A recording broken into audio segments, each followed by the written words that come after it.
any relevance of native speaker norms? That's a question for TEFLologists. Is it better to focus on form or to focus on forms? That's a question for TEFLologists. If you use a textbook, is your classroom authentic, or should your approach be more learner-centric? From feedback to learner autonomy, we'll discuss it all on TEFLology. Hello and welcome to this interview episode of the TEFLology Podcast. In this episode, Matt and Rob speak to Professor Victoria Murphy from Oxford University. Professor Murphy is very active in the fields of EAL, which is English as an Additional Language, and Language Minority Children. She is the author of Second Language Learning in the Early School Years and co-author of Early Childhood Education in English for Speakers of Other Languages, published this year, amongst other publications. Matt and Rob spoke to her at Oxford Day here in Japan. She was invited over for that promotional event for OUP. They talked to her about immersion and bilingual education in mainstream education around the world. Enjoy.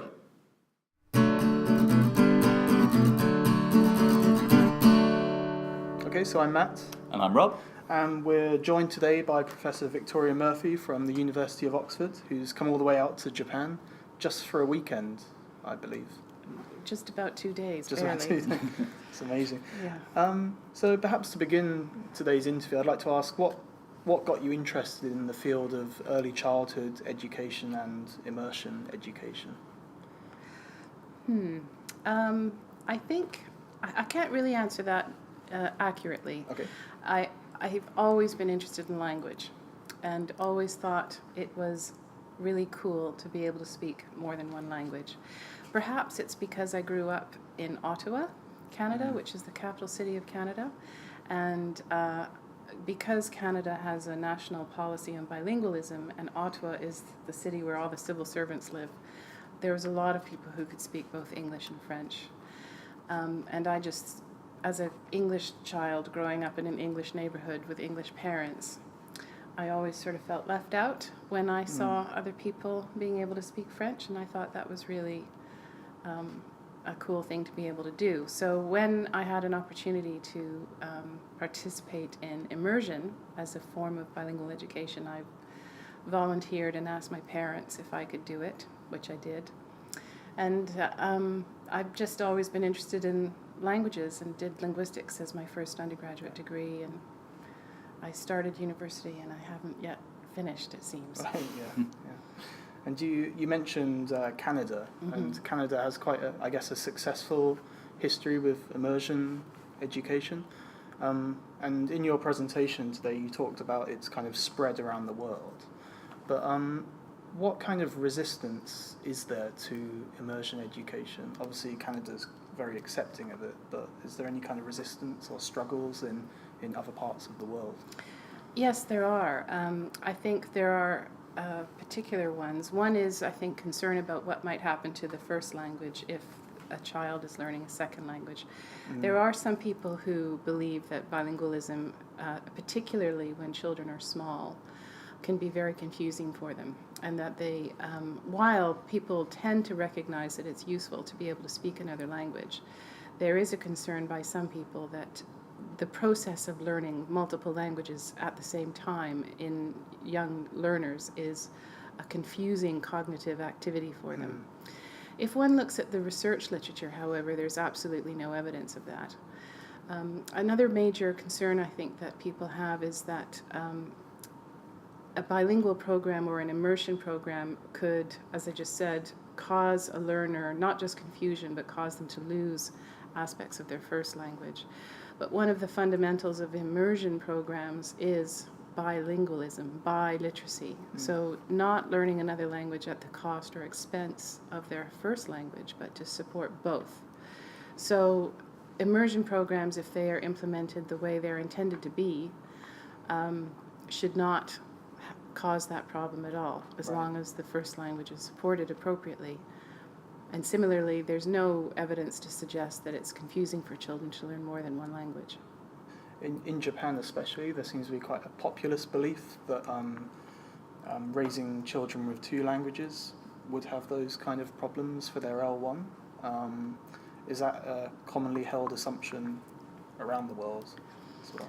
I think it depends on one's perspective. I can't really say how common it is. I know that it's around, and I think perhaps, and I don't know the Japanese culture well enough to say this, but let me give you an example of, for example, Quebec in Canada. French immersion is a phenomenon that does not exist technically in Quebec. And the reason for this, the English equivalent doesn't exist in Quebec. And the reason they don't have English immersion is because French there's a tiny little sea of French in this huge ocean of English if you think about North America. So you can imagine that some French policymakers have been concerned that if there was such a thing as English immersion, it could erode in some way learners learning French in schools. So perhaps there's a political kind of, possibly even nationalistic kind of agenda where the feeling is that if more children are educated through the medium of another language, it might somehow erode the national language, say. I don't know if that's the case in Japan because I don't know the Japanese educational and political system well enough to really comment on that, but I suspect that might be part of the problem. Right. So earlier on in your talk, you were discussing, I think it was a study about Cantonese-speaking children, was that right? And how some of the parents said that they didn't mind if the children's first language dropped off a little bit and was replaced by English. Do you think that there's a danger that immersion classes or immersion approaches can contribute to linguistic imperialism, especially when it comes to English? And what can be done to kind of prevent that if that's the case? Yeah. Well, first of all, no, I don't think there is a danger if, again, the core principles of immersion are adhered to, because, as I just said, the whole aspect of immersion is about an additive approach. It's two languages, and in some cases more than two languages being developed and supported through education. So if an immersion program was being implemented in a Cantonese-speaking environment, if it was a real immersion program, then the Cantonese would be supported as well. And so there wouldn't be a risk that the L1 Cantonese would be lost or eroded. So I think the danger is when people, in their zeal for learning another language, and in particular English, because there's this English mania around the world for obvious reasons, some programs may be developed and implemented that are not well conceived and have not spent enough time thinking about supporting the child's first language. And that's when problems begin. Right. Okay. So is that kind of thing common? People kind of calling something immersion education when it's not really? Yes. Okay. Well, I don't know how common it is. I haven't ever tried to sit down and document all the different kinds of programs, but I've certainly seen a lot of that in my travels and my reading, where very little attention is spent on the first language. There's an assumption that the child will develop the first language. For example, the Cantonese example, if the child is living in Hong Kong, has Cantonese-speaking parents, lives in Hong Kong where Cantonese is the language of the society, going to English and spending all day, all the time in English, one might assume that they don't need to focus on Cantonese at all because it's surrounding the child anyway in its ambient environment. But clearly, the first language does need to be supported in the educational context. Children do need to receive formal language arts instruction in their home languages in order to be able to really get well-developed literacy skills and so on. So, it's really important that both languages are supported. Okay. And you sort of plotted the history of immersion education from, I think, was it Lambert and Tucker's original kind of framework? Well, I originally said it started in ancient Rome, but yes. It probably started before that. But what we consider in modern days of immersion was really instigated by Lambert and Tucker. And I can't remember the name of the person. It was 1995. two-way immersion. I think it was Christian. I Christian, think yeah. it was Donna Christian's reference I used in the talk. Yeah. And I was wondering, could that be argued that that's more of a softer model of immersion, in the sense that Lister talks about counterbalancing the two languages at the same time? Could it be argued that that's kind of a softer model and it's had to adapt because of these kind of struggles? I don't know if softer is the word I would use. I think really the two-way immersion isn't about hard versus soft. It's about the participants within the program. So the two-way immersion was developed to be able to educate both minority language learners and majority language learners at the same time in the same classroom, where they would both be learning the two languages. Right. And for some of the children, one of those languages is their home language and the other one's the second language, and that's reversed. The original Lambert and Tucker French immersion in Canada was developed for majority language learners, and did not really include minority language learners. So two-way immersion isn't really a softer version. Okay. It's just a version which is very much focused on trying to help bilingualism and biliteracy for both minority and majority language learners. Right. Yeah. Okay. Could you, just for our listeners, could you quickly explain the difference between regular immersion and two-way immersion?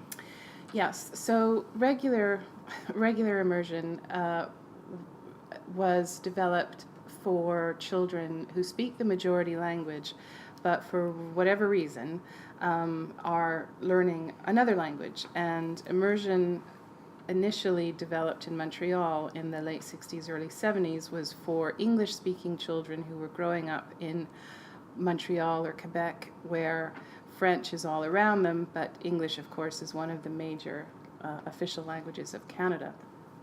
So all of the children in a French immersion class in Canada would have been native speakers of English, but learning French, which is the other official language of Canada. A two-way immersion program is for two different types of students together in the same class. So one is the kind I just described, children who speak the majority language of the society, but are learning the other language through their educational context. But the other group we often refer to as minority language learners are children who typically come from an ethnic minority background. So in the home they might speak another language that isn't really prevalent in the community or the wider society in which the children live. So in England, where I work, we have a lot of children from Polish backgrounds because there's been a lot of Polish immigration into the UK, and so they might speak Polish in their home. They might even live in a community where lots of people all around them speak Polish. They might have gone to a Polish preschool environment or nursery play group. They might go to Polish shops and community centers, and so finally when they get to school, they're suddenly in English, even though their English will be far less well developed than a child who grew up speaking English. So the two-way immersion is taking the principles of immersion that were developed by Lambert and Tucker and extending them for both types of learner. And one of the things that does that's very powerful is it valorizes the language and culture of the minority language learners, because some of the educational problems that many minority language learners have had around the world have been attributed to the fact that educators and people in the general society look down on them as a sort of lower status individual. Their culture might be lower status, their language might be lower status. But if they're sitting in a classroom and the majority language learner is learning their language, it sends a very strong message that their language, their culture is important to the community, and that's a very powerful thing. So in Ingrid Piller's recent book, which was published this year, she says that submersion education disadvantages all migrant children, so the kind of children you were just talking about, Yeah. Polish children. So obviously there's a difference between immersion and submersion, But the example that you just gave of the Polish children, would they be more in a submersion environment or a two-way immersion environment? So I haven't read Ingrid's book, but clearly this is going to be on my list of things to do soon. But this would be, I believe, not having read her book, what she would refer to as a submersion environment. In terms of the UK educational system does nothing in terms of, nothing formal anyway, official, to support the home language of children of different ethnic minority backgrounds. Children have no statutory right in the UK to be taught, or in England, sorry, I must be specific, in England to be educated through the medium of any other language. So a Polish child from that context I just described would go to school and be taught in English, and there would be no provision for that child, really. There might be, if the child is lucky enough to be at a school where there's a high proportion of children from different ethnic minority backgrounds, the schools might have some provisions in place to help them, but they're not integrated into the curriculum at all. So I would agree with Ingrid in those contexts, definitely. And you touched upon the Brexit issue in your talk today. I'm just still hurting about it. What I'd like to know is, how do you think it's going to, the potential withdrawal from the EU is going to affect this situation? Will make it worse, perhaps? Well, it's made it worse in the sense that there's been very sadly many instances of what can only really be described as racist abuse and attacks against people from different ethnic backgrounds in the UK. It seems to have given a certain group of society a carte blanche to express their racist and xenophobic views. I should say that leading up to the Brexit vote, I heard numerous interviews with people in the media about why they were voting to leave. And I remember clearly once hearing an interview with a head teacher of a primary school, and he was talking about the problem of all the immigrants in the school and all the children who don't speak English as their home language, and what a problem this was. Right. The fact of the matter is that if you look at the academic achievement of children in England, children who have what we call EAL, English as an additional language, are not the bottom performing groups at all. In fact, they often, particularly in the higher levels, outperform native speaking children on topics like maths and also foreign language learning. The bottom performing groups are the white working class boys in the UK, but I've never heard a head teacher complain that he or she had too many white working class boys in his class or his school. So I think it just highlights some of the work that needs to be done in people's minds about recognizing that there's no place for racism in education. I also think it's misguided of anyone who thinks that leaving the EU means that England is no longer going to have a problem with immigration. I think all the data suggests that we are still going to have more children coming into our educational systems who do not have English as a home language. So these problems are not going to be going away.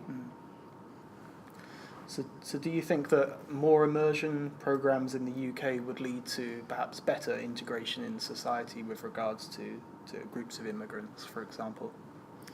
Well, one of the reasons why we don't have immersion in the UK is, again, England. We have immersion in the UK. We have immersion in Wales. We have Welsh immersion, for example, and there are other immersion programs in other parts of the UK. We don't really have immersion in England as sort of a standard kind of educational approach, because unlike Canada or Wales, where it's obvious what the language, immersion language would be, it's really not obvious in England. What would it be? Polish, Urdu? It could be any. It could be any number of languages for all sorts of excellent reasons. That isn't a reason not to do it, however. It just means that it's a difficult decision to make, and you might find that certain parts of the country you could develop immersion programs in some languages, and other parts of the country might have other languages represented. As for integration, one of the principles of immersion is culture, integration of language and culture and content. It's also worth noting here that one of the aims of teaching children foreign languages in English schools is developing intercultural awareness. That is a stated aim in the national curriculum documents about why they want young children, starting at age 7, to learn a foreign language. In principle, this is a fantastic idea because language and culture, of course, are very interwoven, and by learning a language, you do learn about another culture and hopefully have sensitivity and appreciation for that culture. I think, however, the current research that's available in England that has examined how foreign language teachers in primary schools have developed intercultural awareness suggests that there's still a great deal of research to be done there. Right. So it's not clear to me yet that aim is really being achieved. But there are certainly studies available that show that children who are learning French, for example, have very open and warm attitudes to French language and French culture and French people, and want to meet them and speak to them and travel to France and so forth. So in terms of integration, I would say that people learning about other languages is a doorway into learning about their culture, and I don't know who said this, someone really brilliant, probably like Gandhi or something, but fear is based on ignorance. And if you're xenophobic, you're probably fearful because you don't know anything about those other cultures. Yeah. So do you think that could work with perhaps English children learning Polish in areas where that's required? Perhaps? Absolutely. I think that would be fabulous. And I'm not sure that is currently being done. It probably sure, is in certain places. I mean, in England, we do have some examples of schools that offer immersion, but they are few and far between. They're not supported really to a great extent by the government because it's whereas in other countries it would be. So there are pockets, there are a few examples, but it's not something that's widely available to sort of the average, typical child. Yeah. In other countries, for example, Japan, where English is used mostly mostly for passing exams, as kind of like a gatekeeping device into institutions and that kind of thing, and where there's a connection, maybe a kind of a nationalist connection between language and nationality or nation. Do you think that immersion education is the best way to go forward? Is it a desirable thing for every country? Well, if that's a decision the countries themselves have to make for obvious reasons. In the book that I published in 2014, reviewing the evidence for which bilingual programs or which educational contexts results in the highest second language outcomes, clearly it was immersion. I mean, that's unequivocal. If a country wishes their learners to have higher levels of proficiency in another language, then that is the way they need to go. But I was just at a talk by Stephen Ryan, and he was talking about the whole learner and this sort of psychological underpinnings of learning, generally speaking, and how important it is that how important motivation is, for example. If the motivation is to pass a test, and that's only the reason why you're learning another language, then I can see why you might not embrace all opportunities to develop full fluency in the language. If, however, you had more broader reasons to want to learn the language, that you want to live in the culture, you want to be able to work in an environment where that language is used or whatever it may be, then perhaps your motivation would be different. So that's a question for countries, really. But immersion, as far as the evidence is at the moment, is the educational context which yields the highest second language outcomes. Right. The word cultures come up quite a lot. In your talk earlier, you showed some core principles of immersion programs from Lambert and Tucker, 1972. One of those was that language, culture and content are integrated. So these days there's kind of a move to divorce language, English, from culture in terms of the English as a lingua franca movement. I was wondering how that principle plays out these days. Yeah, that's a good thing to wonder. I'm not sure I can answer that question. English as a lingua franca is an increasingly important and fascinating area, but one I very sadly do not know enough about. Certainly, the reason why immersion was first developed didn't really have anything to do with that. I'm sure there are ways in which it is connected, but for example, if you want to develop English because it is the lingua franca, then immersion is probably the better way to do it than just giving your students 45 minutes a week in English classes. But this relationship between culture is one that I really couldn't answer at the moment. Okay. Okay, so perhaps changing the topic slightly. You talked about the type of immersion teacher. For example, somebody who has knowledge of a subject area and has a firm grasp on more than one language. I'm wondering how realistic is it that those teachers exist? And I think that's one of the problems with maybe immersion and maybe CLIL as well, arguably. Well, this is why I was raising it, because I think this is indeed one of the problems that not so much immersion in its original conceptualization had, but EMI as a global phenomenon, particularly at secondary and tertiary level. It's always a problem when you're teaching a language, even if you're just teaching a foreign language. I shouldn't say just, even if you're teaching the foreign language, you have to be a teacher, but you also have to know your subject. Yeah. And most of the work I do is with the primary context. And if you're a primary school teacher, you're a generalist teacher, and you have qualifications to teach young children. If you have to teach a module on history and the Tudor monarchy in England, but you're not an expert in the Tudor monarchy in England, but you're a reasonably intelligent person and a qualified teacher, it's not that challenging to, it's certainly feasible for a teacher to read up on it, get as much information as they need to be able to develop an interesting lesson for 8-year-olds. Yeah. If, however, you don't speak German at all, and you're now tasked with teaching the children German, that's a very difficult thing to do. So for language teaching, it requires this very interesting balance between having subject knowledge and not just being a competent speaker either. It's because lots of people speak their languages and don't know their languages at all.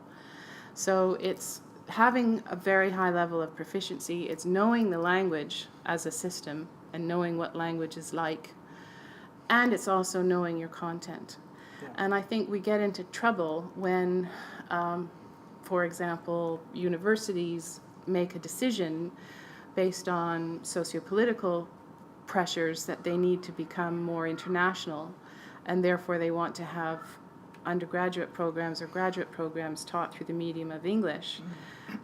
Then their professors suddenly have to start teaching their specialist subject through a language that they may be able to speak, but maybe not to the highest level required to be able to effectively teach the subject. So I teach at university. I teach through the medium of English. I'm at an English university. I speak French, but if somebody asked me to start teaching my modules in French, the quality of my teaching would go down. Right. And I think this is the problem that we have. Actually, there's a university in Japan that has quite a large CLIL program. I saw a presentation by one of the professors overseeing the program, and he said, what we really want is instructors who have a master's degree in TEFL and a master's degree in another subject. So people with 2 master's degrees, but they can't find those people because they're only offering 5-year contracts at a time. And I think that's something that's quite common. They need people who are very, very qualified, but then those people aren't going to get the kind of jobs that they want for the qualifications that are required, I think. Well, that's the problem. I mean, this is I referred also to the PISA studies in my talk this morning, and why is Finland so successful? Well, one of the reasons why Finland is successful is because to be a teacher, you have to have a master's degree and you get paid very well, compared to being a teacher in many other countries, which is seen as perhaps a lower status profession that's not worthy of a higher salary. So I think there needs to be a total mind shift about, if you want to have these EMI programs, then you need really super qualified specialist professionals who will have to have the appropriate training and knowledge, and therefore deserve higher salaries. Mm. Yeah, it seems like in Japan they're trying to kind of retrofit what's successful everywhere else to Japan, and it doesn't seem to be working. Well, again, I don't know the Japanese context enough to specifically comment on that, but my book in 2014 was all about the dangers of generalizing an assumption that may be true in one context onto other contexts. So yes, children are very good language learners when they're learning their native language or when they're being brought up as simultaneous bilinguals. They're less efficient language learners when they're taught a foreign language in classrooms when they only get 45 minutes a week. Yet one of the reasons why governments are doing that is because they think if we catch them when they're young, they'll be okay. Yeah.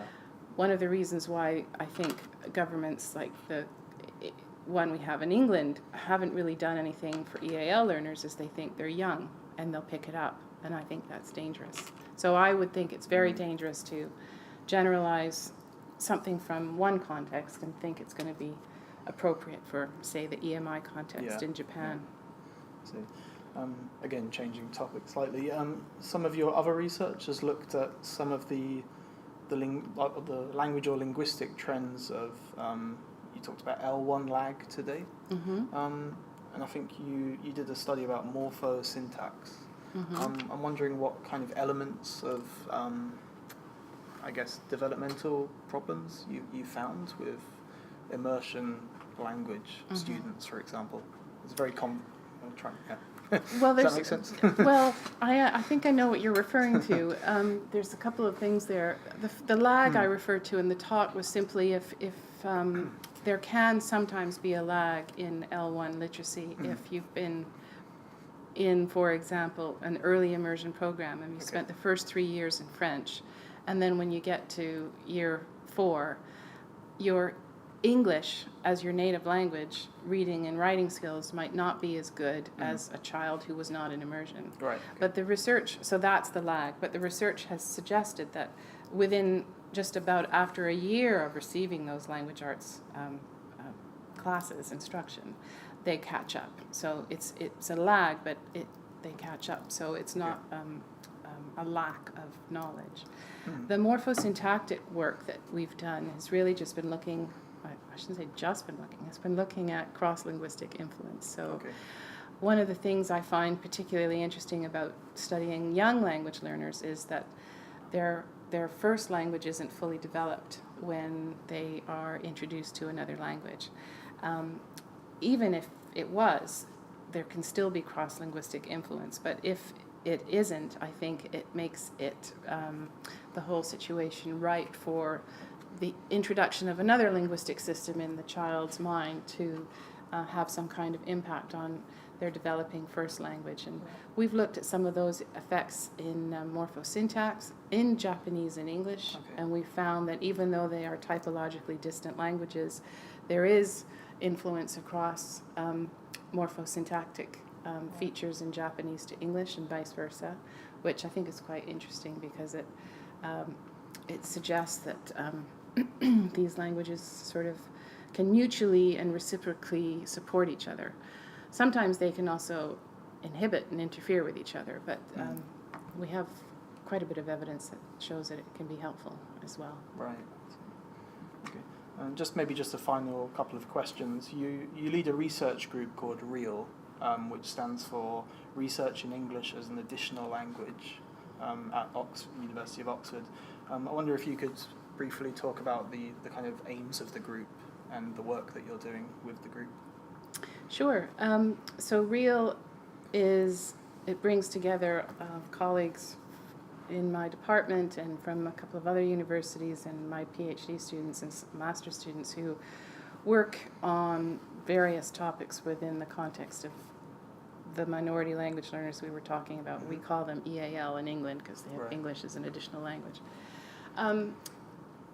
I suppose a major focus of the work we've done in that group so far has looked at vocabulary knowledge and the different kinds of vocabulary knowledge that children have generally, but also how it impacts and predicts their reading. One of the issues with EAL learners, not just in England but around the world, is that in order to be able to do well at school, you have to have well-developed literacy skills. You have to know how to read. You have to be able to read to access curricular content, particularly at the end of primary school and going on into secondary. And you have to be able to write well to be able to demonstrate your knowledge of curricular content. And if you can't do that, even if you're a very intelligent person, you're going to struggle to get the same achievements academically as someone who can. EAL children typically have smaller vocabulary sizes when compared to native-speaking children, and vocabulary is a very strong predictor of reading comprehension. So one of the things that we've been doing is looking at the kind of vocabulary knowledge that underpins reading comprehension, and try to look at different approaches to supporting vocabulary development in schools. In typical classes, teachers really don't teach vocabulary much. I mean, they will teach subject specialist vocabulary, but just sort of normal sort of vernacular phrases and expressions which might be beyond the EAL learner don't get taught. So here's an example. There was an example from a talk I went to where they were looking at EAL children learning math, and they had a problem to calculate the volume of a shape. And there was this one child who was really struggling and was very perplexed by the question. And the teacher said to the child, "Well, you understand the question. You understand what volume means, don't you?" And the child said, "Well, volume is the knob on my radio." So it just shows you that, there's a problem here. Volume is not a particularly difficult word, but it has many meanings and different meanings in different contexts, and these sorts of aspects of vocabulary are important for all learners, but particularly for EAL. So ultimately, I think what we'd like to do in our group is to be able to use evidence that we and others have collected, empirical evidence, to form and develop educational interventions that will be of use to teachers so that we can improve the literacy skills of all children, but specifically of children with EAL. So if our listeners want to learn more about immersion programs, about the kind of things you've been talking about in this interview, do you have any recommended reading for them? Of course, your own books. But Well, I would say that my book is a good place to start, only in that the whole purpose of the book was to present a review of evidence and research. So I have a whole chapter on immersion, and if you really didn't know anything about immersion, that's a place to begin. There are a number of people who've done a lot of work on immersion, but Fred Genesee is really well known for his work in immersion, and Yasone Senos, and there's millions of people. There aren't millions, but there are a number of different people around the world who are doing fantastic work looking at immersion programs. But have a look in the library; you'll find them. Okay. So perhaps we'll end it there. So thank you very much for today. You're welcome. Been great speaking. Thank you. Thank you.